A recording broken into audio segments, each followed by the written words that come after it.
Let's talk politics. President Ruto's deepening ties with ODM leader Raila Odinga are sparking fears of internal rebellion within his own party, potentially jeopardizing his second-term bid. Now, experts say how President Ruto handles this internal dissent will be critical, not just for his political future, but for ODMs as well. Grace Nganga has more.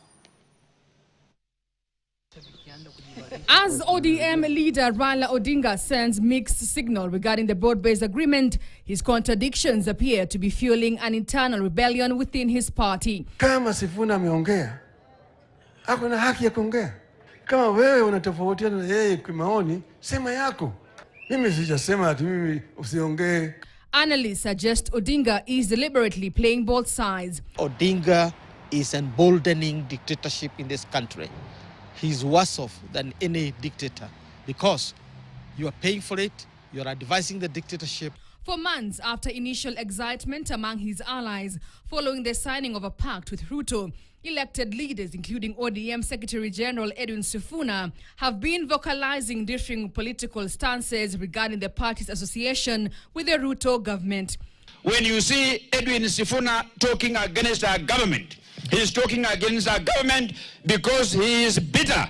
Hako mwanaume ambaye alijaribu kutongoza msichana akamkataa. This has left Kenyans speculating whether ODM is making a tactical retreat due to the backlash that meet the bromance. Following threats of his dismissal from other party members, Sifuna, who assumed the position of Secretary General 8 years ago, is walking a tightrope and might find his time in the party limited.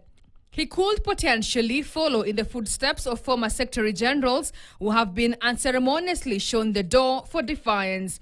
Sifuna took over from Ababu Namwamba, who eventually resigned, citing harassment and disrespect despite his effort to market the party, then affiliated with CORD.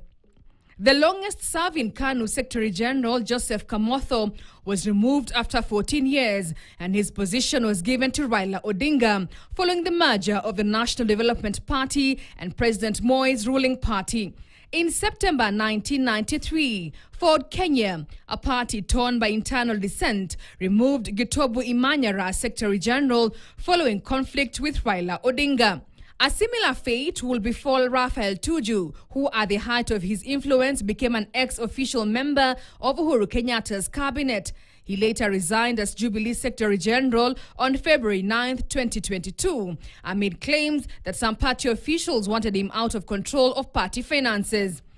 Kalonzo Musyoka's Wiper Party has also experienced the curse of the Secretary General, when, on September 6, 2017, the now UDA Secretary General Hassan Omar stepped down due to irreconcilable differences with Kalonzo.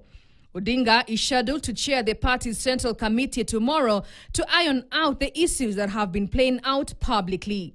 With growing dissent in the Orange Party and calls for Raila Odinga to get his house in order, Raila Odinga is now at crossroads, either to bite the bullet on the broad-based government or to listen to his party members.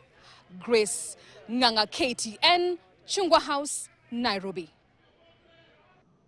Well, that story leads us to a short commercial break, but before we do,